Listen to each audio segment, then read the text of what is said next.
మీరు ఒక మహిళా మెజిస్ట్రేట్‌గా ఎదిగారు.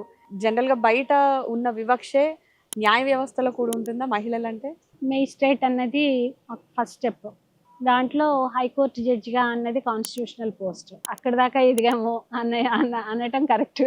ఒక స్త్రీ అడ్వకేట్‌గా ఉంటూ కేసులు ఆమె దగ్గరికి రావటం అన్నది కేసుల వెంట మేము పడలేం. హ్మ్.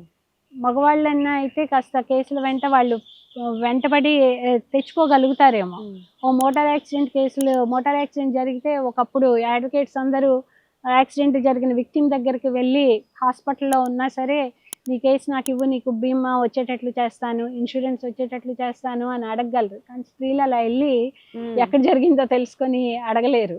అలాగే పోలీస్ స్టేషన్‌లకెళ్ళి కూర్చొని అక్కడ నేరస్తులు వాళ్ళు ఉంటే, "నీ కేసు నేను చేస్తాను" అని చెప్పి మగవాళ్ళు వెళ్ళి అడిగినట్లుగా క్రిమినల్ కేసులు అయ్యి స్త్రీలు తెచ్చుకోలేరు. హ్మ్. ఈ ఈ రకమైన ఇబ్బందులు ఉంటుంటాయి.